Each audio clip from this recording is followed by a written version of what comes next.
Hello, welcome to this Goldsmiths webinar for A-level students. I am Erica Wald. I am a senior lecturer in the Department of History.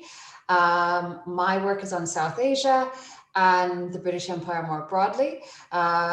I work on social history, military history, and medical history. So I'm going to be talking to you today about the origins of the British Empire in India.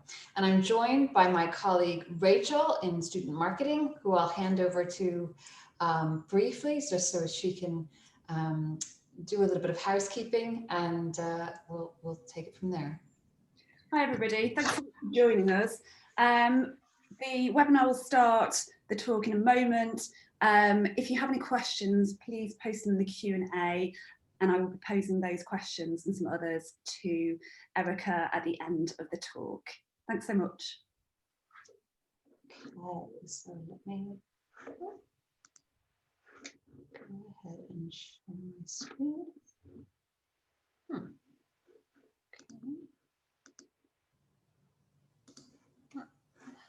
I'm just going to share my PowerPoint now. And we'll play from the start. So, as I said, the title of my talk is Corporate Raiders, Corporate Empire on the Origins of British Rule in India. And I think another way of looking at this is asking the question of why it's so important to study the empire, study India, and British India today. So I thought I'd start with a tweet from the outgoing president, Donald Trump, that he tweeted in late May, May 29th, following the murder of George Floyd and the protests that followed. Trump tweeted, "These thugs are dishonoring the memory of George Floyd, and I won't let that happen. Just spoke to Governor Tim Wald, and I told him the military is with him all the way. Any difficulty, and we will assume control. When the looting starts, the shooting starts. Thank you." So, I mean, I think there's a lot to unpack in this tweet here. You know, setting aside the fact that Trump was basically threatening to call in the military and shoot unarmed protesters. So setting that aside, Trump also inadvertently, probably no doubt unknown to him, used two words that that have their origins in the empire, and specifically in British India at this period that we're talking about today. So I'll give you a second to read through again to see if you can identify those words. Unfortunately, I can't see the chat function, so I'm just going to go ahead. Those two words are thugs and loot. So let's start with thugs and loot. So first of all, the thugs were a group of robbers in the early 19th century, which was an extremely unsettled period for British India. They operated across parts of North India, and they waylaid and murdered travelers who were often traveling alone along roads, and they stole their belongings. But colonial officials at the time reshaped this group of bandits, this group of robbers, into something much more terrifying. That is, this bloodthirsty cult who ostensibly carried out these murders in a ritualistic way in the name of the goddess Kali, who you see here. And here on the right-hand image is a drawing, an illustration of a Kali Puja, the feast of Kali, where you supposedly have this group of thugs who have a statue of Kali aloft on their shoulders. Now, loot, on the other hand, has a slightly different permutation, and is in this instance closer to the subject of our discussion today. The word comes from Hindi, lut, or the Sanskrit lotra, which means to rob or to plunder. It entered the English language, as did the word thug, through the process of colonization. And in particular, in the early years of the East India Company's political dominion, as the riches of Bengal were looted, were filtered into the pockets of the East India Company's representatives. Perhaps the most famous of whom was Lord Clive, who you see here, who was also in the news in 2020, being one of the statues targeted by protesters. This is the Clive statue that stands in London, in Whitehall. There are also Clive statues in Shropshire, and still a standing Clive statue in the Victoria Memorial Museum in Calcutta. So let's start with this letter that Robert Clive wrote to the East India Company's Court of Directors in 1765. He wrote, "Suraj Dowlah is beat from his dominion. We are in possession of it, and it is scarcely hyperbole to say, tomorrow the whole Mughal Empire will be in our power.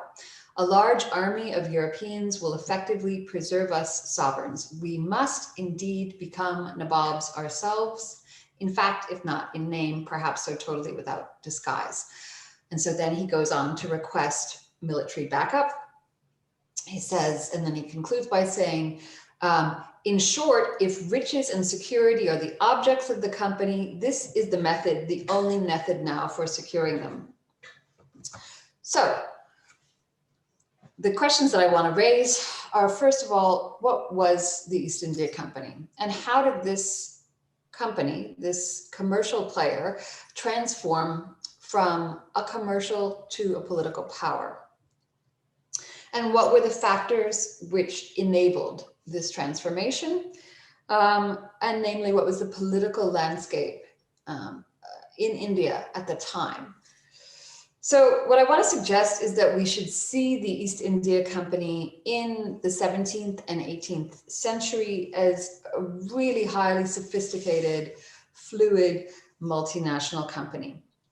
And I'll suggest that the company was, I'll suggest the ways in which the company was really well positioned to be able to take advantage of a period of great instability in South Asia. And that was one of its, one of the ways in which it achieved this ascendancy.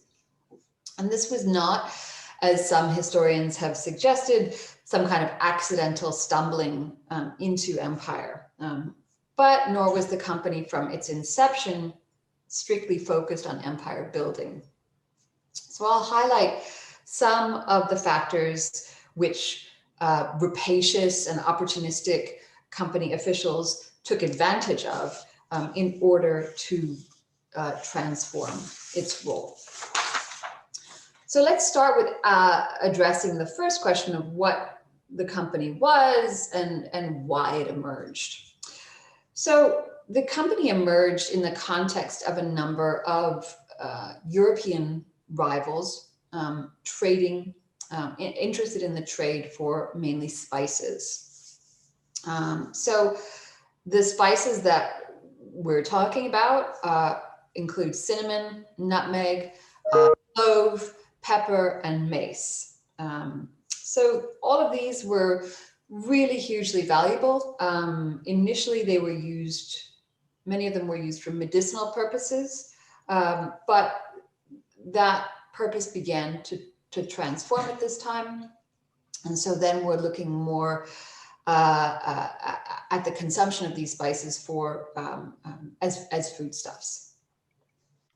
So the the Portuguese were the first to win the so-called spice race, landing in what were known as the Spice Islands in 1511. This is around modern day Indonesia. But the Dutch quickly followed their rivals and very effectively cornered the spice route to and from what was known as the Indies. So again, this is modern, it's not India as such, it's modern day Indonesia. So if we turn to the English now, this period in England was a period of active interest in trading, combined with a period of real financial strain for Queen Elizabeth and the Crown. Now, most of the trade between English merchants or companies remained within Europe, but there was a growing interest in trade further afield. So you have a series of these trading companies that are established, because if a group of merchants wanted to trade outside of England, they required permission to do so from the Crown. So so that they formed these trading companies and apply for this permission, which is granted in the form of monopoly privileges or a charter. So you have the Levant Company, the Barbary Company, trading with modern day sort of North Africa, the East India Company, the Royal Africa Company, which was, again in the news in 2020, with the news surrounding one of its former governors, Edward Colston, whose statue was famously knocked down and put back up again in Bristol. So the Africa Company was initially focused on trade in gold and ivory, but soon turned to more nefarious ends, that is the traffic in humans. So this was a company which was sending enslaved people from Africa to the Americas. So the East India Company, the English East India Company, was what was known as a joint stock company. So this means that you have this group of very wealthy businessmen and merchants, each of whom put in a certain amount of money, and they received a stock certificate in return. So what they were doing was sharing the risk of trade, and the risk of trade with these far off places was very high at the time, because you required a huge investment to buy a ship, and these ships so often sank or went missing. So you have a high risk, so they're sharing the risk, and they're also sharing the rewards of this trade. And they went together jointly to the Queen Elizabeth, to request permission, and she grants permission in the form of a charter from Elizabeth I on the 31st of December 1600. And this grants the East India Company a 21-year monopoly on trade with the East Indies. So the company begins to send ships known as East Indiamen out to the Indies filled with goods. Usually they were filled with things like specie or gold or silver coinage, to trade for the things that they were interested in. So spices, but later things like cottons and silks. So so the initial voyages go indeed to the Indies, go to Indonesia. It's not until 1608 that we see the first East India Company voyage to India. And that first India voyage is to a place called Surat in Western India. It took them a few years, but by 1612, they're able to establish what was known as a factory at Surat. Now, this is a factory, not in the sense that we would understand a factory today, but something a little bit more complex. So it's not just a warehouse for goods, but also this sort of trading center, and almost functioned like an embassy between the East India Company officials and local rulers, local merchants, or artisans. So they established a factory at Surat in 1612. And in time, they established factories at multiple different points or centers across the subcontinent. Now, each factory was controlled by a factor or a master merchant. And the largest of these factories in time became forts. And then the basis for then these fortified settlements became the basis of what was known as the three presidencies, these three administrative centers from where the company ruled India from. So this would be Bengal, Bombay, and Madras. We have the largest sort of factories and castles. Now, if we go back to 1612, 1615, the first East India Company ship filled with Indian goods was sent back to Europe in 1615. And then the goods were sold in London. And this was a hugely profitable voyage, and it prompted further interest in this India trade and further voyages. So the trade begins to grow and accelerate. But at the time and throughout much of the 17th century, there were very few Europeans actually on the ground in India. They had to work really closely with Indian intermediaries and were successful because they were able to tap into well-established Indian networks of trade. So in the company's early days, it's important to remember the wealth that India represented, especially in comparison to Britain at the time. So at the peak of Mughal power, so the Mughals are the dynasty that are ruling India, that have this massive empire before the East India Company. So the peak of Mughal power around this time, India represented 24% of the world's economy. So Indian GDP represented 24% of the world's economy, as compared to Britain, which represented less than 2%, so about 1.8% of the world's economy. So India is this hugely wealthy, hugely valuable place, and hugely successful in terms of networks of trade and the economy. So the East India Company merchants were able to exist and indeed thrive at this time because of these connections that they're tapping into, and because they work through negotiation with local rulers to extract trading rights. But they begin to gain increasing power over the course of the 17th century. So by 1657, a new charter was issued, which granted the East India Company the authority to fortify and colonize its establishment and transport to them settlers, stores, and ammunitions. So you begin to see that you're sort of growing a military edge, right? So you're beginning to surround your factories with armed guards, with troops that would become the basis for the company's private armies.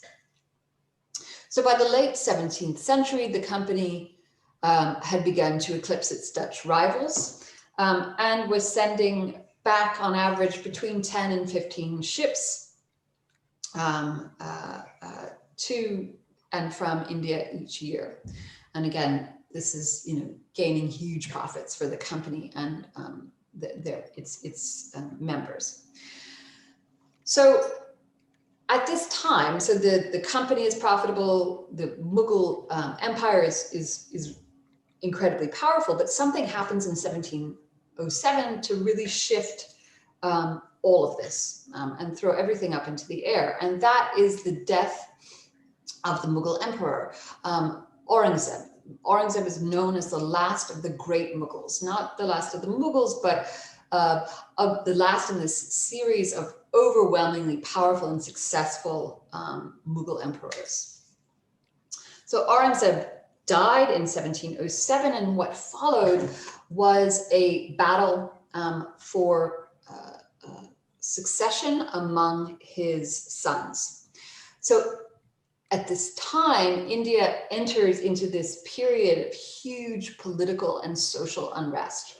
And the East India Company officials who were there really feared that this threatened civil war would disrupt their trade and therefore throw off their profits.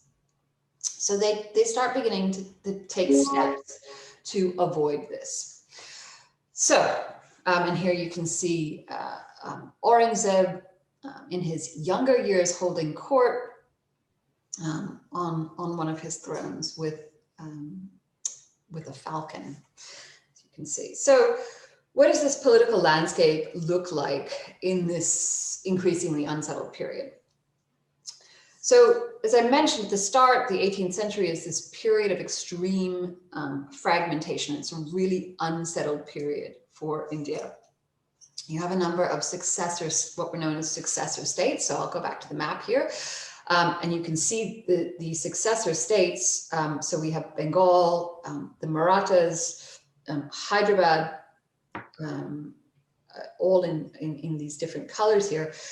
These are states that are rising up that are not claiming to be a replacement to the Mughals, but nevertheless have their own power bases and are essentially ruling independently of the Mughals while still paying tribute to them. So these are states like Awadh,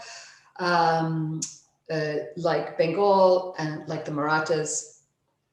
You also have, in addition to these new states coming up, the growth of new social groups. So these are groups like the merchant banker family, the Jagat Seths.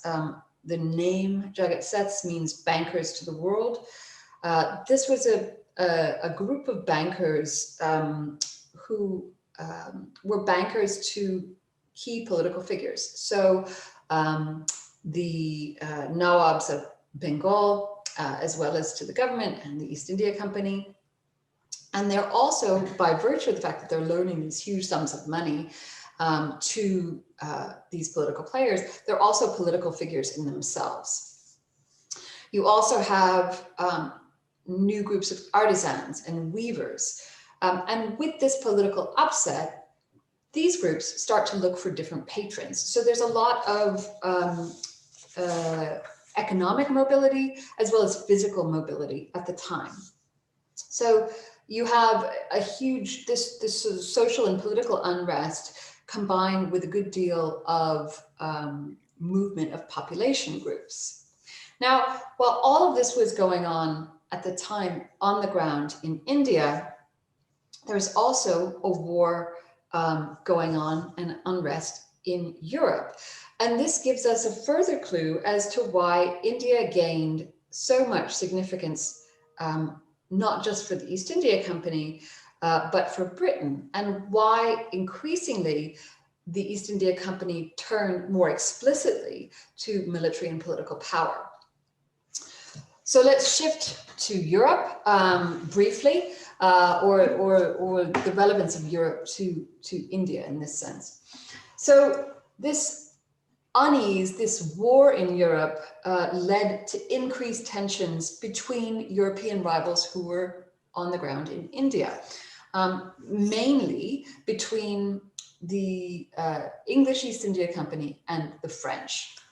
So the War of Austrian Succession, which erupted between 1744 and 1747, was this all-European war. So fought between Prussia, the Habsburgs, France, Britain, Russia, the Dutch. And when this war breaks out, the French, the Governor General of French territory in India, which is centered at Pondicherry, was a man called Joseph Francois Dupleix, suggested that the English and the French companies should remain neutral on the subcontinent during the course of the war. But in this suggestion, he was rebuffed by the English. What the English knew that Dupleix didn't know was that while he was making this proposal, a British Royal Navy ship was on its way to India and soon captured a French East Indiaman. So Dupleix responded to this capture by ordering the seizure of the English capital at Madras. So the the East India Company's fortress at Madras, the French capture in 1746. And what we see is this Anglo-French rivalry, which just leads to the expansion of the East India Company's army and troops. The East India Company is able to regain Madras in 1748, but what we see from that point forward, and indeed until the end of the Napoleonic Wars, is this Anglo-French rivalry on the ground in India. And they play this out by backing different local Indian rulers. So where one local South Indian ruler might be vying for power, would be backed by the English, his rival would be backed by the French, and they would fight it out through these rivals. So we really begin to see a shift in company philosophy towards more outwardly supporting the use of force, ostensibly to protect its established economic interests. So let's turn now to Bengal. And Bengal is in many ways the most significant bridgehead for the East India Company on its path to political power. So Bengal is that you see here on the image, the map on the left-hand side, is this incredibly resource-rich area. This province accounted for, I think, half of the Mughals' manufacturing power in the 18th century, and at the time accounted for, this province alone accounted for 12% of the world's GDP. The reason it's so valuable is because it's an extremely fertile area. It still is, right? So as you can see on the map, it's a riverine province. So you have a series of rivers running through Bengal, and that combines with the annual monsoons, which when the monsoons come, the rivers are flooded, the silt in the rivers rises up and spreads over the land nearby. And this leads to really high levels of fertility. So you have very rich and fertile soil on which is grown and produced various products that are very high value at the time. So inside Bengal, you have a complex hierarchy of rulers and those holding rights to extract revenue.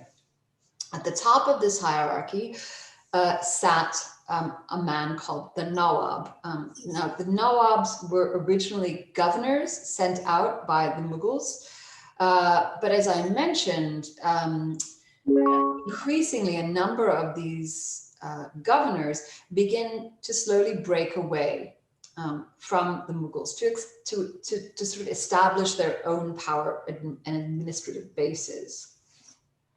Now, the Nawab between 1740 and 1756 was a man called Alivardi Khan. He was extremely adept at dealing with competing interests within Bengal.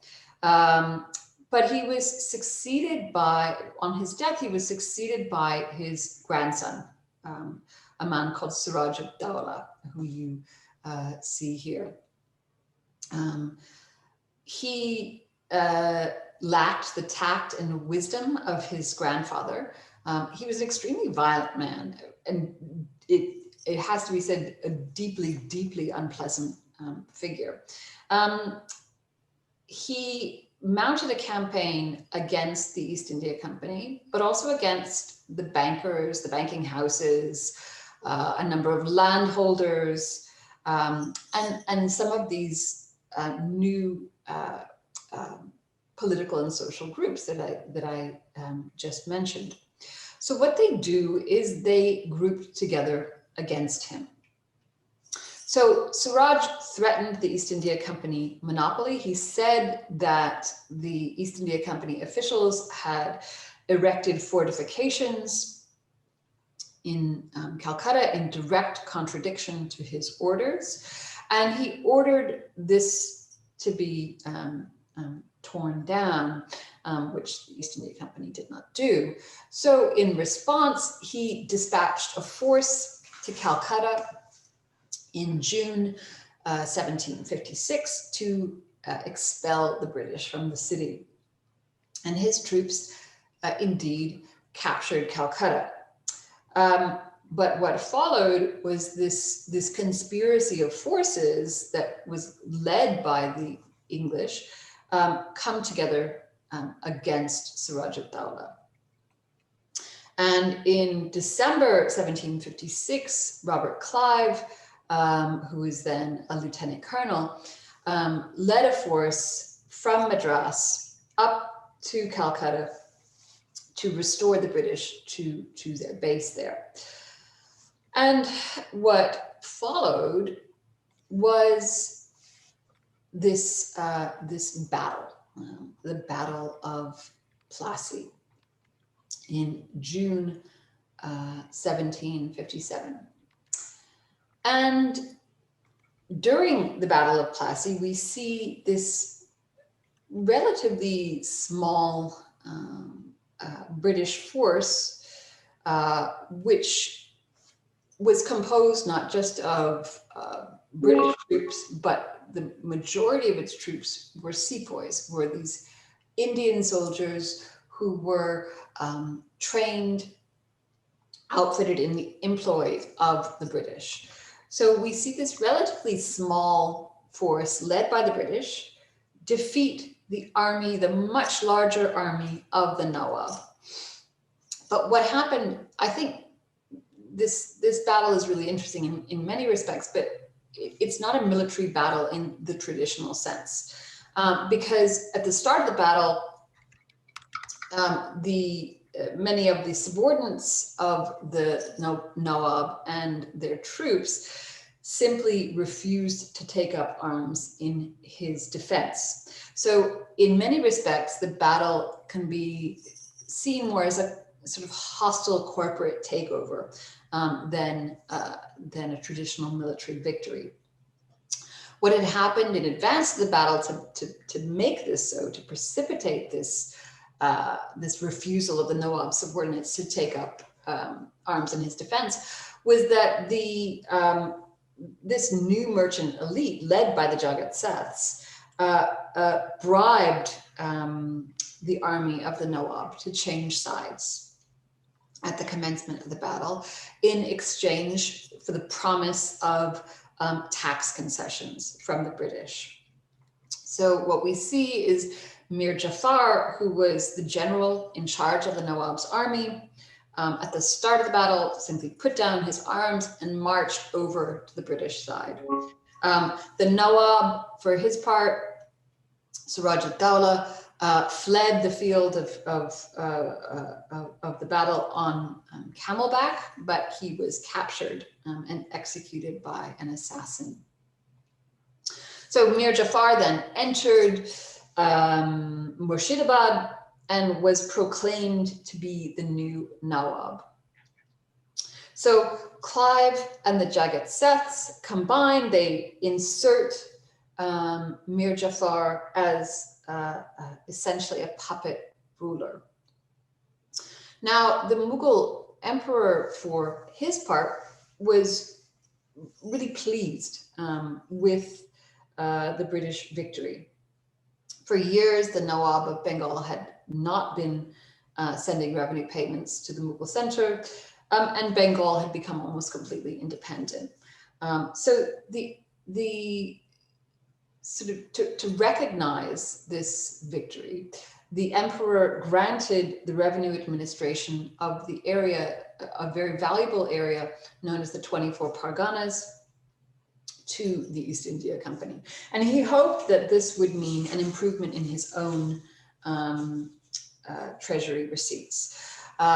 So this area was given to the company to defray, ostensibly to defray its military costs. And they were given permission to collect, they had the right to collect revenue from this area, which is, again, hugely valuable for them. So Mir Jafar became dependent on the British for military and political protection. And very quickly, the East India Company began to make increasing demands. First, they insisted that most of the Nawab's army be disbanded, that the Nawab solely rely on East India Company troops in the future, which the Nawab had to pay for, that the Nawab's resources be put under East India Company management. And indeed, Bengal was called upon to finance trade and other East India Company settlements across Asia. So at this time, Clive declares, he says, Bengal is in itself an inexhaustible fund of riches. So this goes back to the question of loot. So what happens then is that the East India Company looted the Nawab's treasuries. They took over 11.5 million silver rupees and deposited them directly into their own treasury. Clive, for his part, annexed 900 square miles of territory just south of Calcutta and declared himself governor of this land. He gave himself a reward of 234,000 pounds and an annual stipend of 30,000 pounds for his services. So to give you some idea of what that looks like in today's money, if we measure that against average earnings, that's about 447,296,778 pounds. So that makes him one of the wealthiest Englishmen alive. And Clive is the first of the so-called nabobs. These English officials, these British officials who accumulate vast amounts of wealth in India, and then return to England to use these ill-gotten gains to buy political power and social influence. So what we start to see is increasing claims of corruption and misrule. And one of the things that this loot, this corruption leads to is the Bengal famine of 1770, in which a third of the population of Bengal dies. So Clive, for his part, perhaps gains his comeuppance. He became an opium addict, and along with Warren Hastings, he was accused of corruption, of making this huge fortune through really dubious means. And when he's called to sort of reply to Parliament, his reply to the House of Commons is, "My God, Mr. Chairman, at this moment I stand astonished at my own moderation." So he's not at all humble. But he was, at the time of this accusation, 1773, 1774, one of the most reviled men in Britain. He committed suicide at his home in Berkeley Square in 1774 at the age of 49. So after 1757, after Plassey, India began to pay for itself. And we see £4 million in annual revenues coming out of Bengal alone. And the East India Company would use this money to finance their trade and hire further mercenary troops. So the money drawn out of Bengal vastly increased British wealth and in many respects facilitated the Industrial Revolution. So I've made a number of arguments today. So until 1700, the East India Company acted really pragmatically to maximize profits, not necessarily as a political power. And we've seen how they slotted into very successful Indian networks of trade, working with Indian bankers and moneylenders, and employing Indian merchants and artisans. There were several very powerful political states that emerged in the 18th century. And it wasn't at all inevitable that the East India Company would emerge as the dominant one. But it was the beneficiary of this period of flux of war and opportunity, both in Europe and in India. And their success in taking advantage and manipulating and maneuvering their way through this period allowed them to move ahead of their rivals. So the company was initially drawn into India by the lure of India's vast wealth. Again, when this relationship began, Britain contributed less than 2% of global GDP, and India just under a quarter. By the 19th century, these figures had reversed. So it's not just the jewels and the thrones that are drawn out of places like Mysore or Bengal to Wales or to London, but vast amounts of resources and natural wealth, and not to mention the human cost. So I'll end it with these images of some of the loot that was drawn following the capture of Seringapatam. Tipu Sultan, who was the ruler of Mysore, who fought a number of wars against the British and finally was defeated in 1799. These were some of the items that were brought over from the fall of Seringapatam in 1799. If you do a quick search in the Victoria and Albert Museum, you'll see 75, no less than 75 of Tipu's treasures sitting now at the V&A. So I will hand back over to Rachel for any questions, and we'll go from there. Thank you so much, Erica. I'm having a few technical difficulties at my end, as is the organic way of online activity sometimes. So I'm not able to view the Q&A. Are you able to see that? No, I'm not. You're not. Okay. Not a problem. I've just had it confirmed from my colleague that there aren't any questions in the Q&A. So I'm going to proceed with the questions that I've got here. So that's lucky on this occasion. So the first question I have is, how did the relationship between the Crown and the East India Company change over time? Oh, okay. So that's a really good question. So it's quite varied. So initially, as I suggested, the Crown, when Elizabeth grants the first monopoly, the first permission or charter, really needs money. So the East India Company has, for the 17th century and much of the 18th century, quite a lot of power in exchange for paying the Crown regularly. As the company gets more and more successful in India, you have increasing oversight from Parliament, from the British government. So every time the company's charter is renewed, there's more and more restrictions placed on the company, to the point that the company's monopolies are gradually stripped away.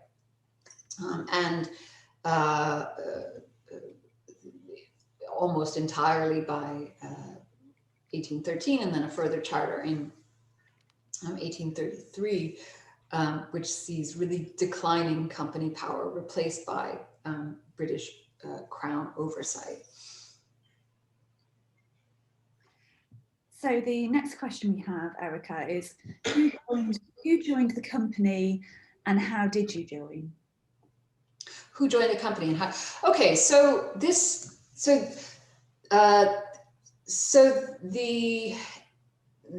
are a number of tiers or a number of entry points for the company. So if you're talking about joining the company itself, the administrative arm, these are fairly wealthy elites who are usually contributing vast sums of money to join the company's directors. And this is a lot of this is done through patronage. If you're talking about the military arm, again, the higher ranks, you would join through patronage. The lower ranks, so the soldiers that actually I've worked on for years and looked at for years, are a lot less less well off. So these would be working class men who would join the company's army to go to India. Wonderful, thank you. I'm pleased to say that my technical problems have been sorted now by sheer luck. So the first question that we have in the chat is, did Mir Jafar have any Indian allies? That's a really good question. So absolutely. So he had a number of allies within Bengal, but after the point at which he becomes the Nawab, he's basically stripped of all of his power and reliant on the East India Company and their more powerful allies, the Jagat Seths, to do anything essentially. Brilliant, thank you. Another question we have is, could you summarise how East India Company became political? Okay, so as I sort of suggested today, initially the idea was that it was simply protecting its established economic interests. So its trading interests, its factories, its relationships with key merchants or artisans, and in so doing, it's building up this army, this military presence, and in time, this army grows to be a driving force in and of itself. So it's hiring out its army to local rulers and increasingly becoming involved in local politics. So it's not an immediate process; it's a gradual process over the course of the 18th century, really. Okay, thank you. We have another question. What was the role of the EIC in the Treaty of Amritsar and the issue of Kashmir? Okay, so I'm not as familiar with the Treaty of Amritsar. Certainly Punjab and later Kashmir are points of interest for the company. This is in the 19th century. They fight a number of war. This is a series of Anglo-Sikh wars. So what happens in the early years of the 19th century is the company defeats the largest of its Indian rivals in the form of the Marathas, and then it turns to smaller states and the Sikhs. So it's fighting a series of wars with the Sikhs, which the sort of final Anglo-Sikh victory just comes just a few years before the company itself was dissolved, so before the 1857 rebellion. But what the benefit of that war for the company was that it was able to absorb the army of Ranjit Singh, the Sikh leader, into its own military force. Thanks, Erica. We have 8 minutes left. I've got 2 more questions that hopefully you'll have time to answer. The first one is, what happened to the East India Company? Okay, so with the as I mentioned, with increasing crown oversight, the company's power really is in decline in the 19th century. By, I'd say, 1830s and 1840s. The Indian Rebellion breaks out in 1857, and it requires a huge spend, a huge military spend. It's a huge amount of cost that Britain has to send to India to put down this rebellion, which is this sort of really complex eruption of military events and civil events that threaten British power in India. And following the successful suppression of the rebellion, the company is dissolved, essentially. The crown takes over, and the East India Company is formally dissolved. Thank you.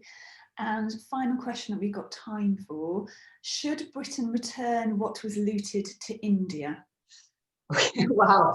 Okay, so yeah, I think there's so much in Britain that was taken by really dubious means. So I think it's a really complex question, because there's loot from India, not just in Britain, but around the world. But I think certainly there needs to be a reckoning, an open discussion of these objects, whatever they are, whether it's Tipu's loot or the Kohinoor. Okay. We may have time for one more question. So in the Q&A, are there any means by which the EIC impacts India today?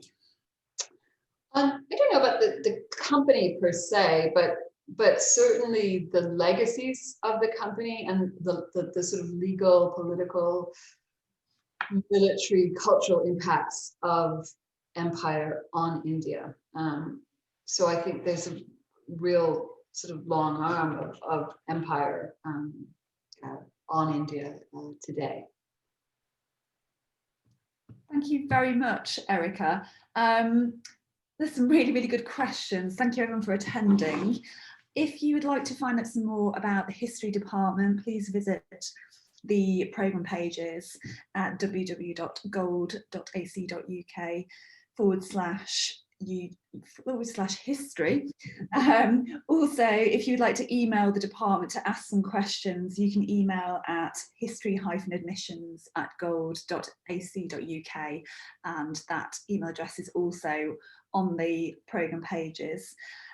This is the final webinar this term of a series of webinars that we have filmed and recorded for history. They've been very popular and well received, so you're able to access these recordings.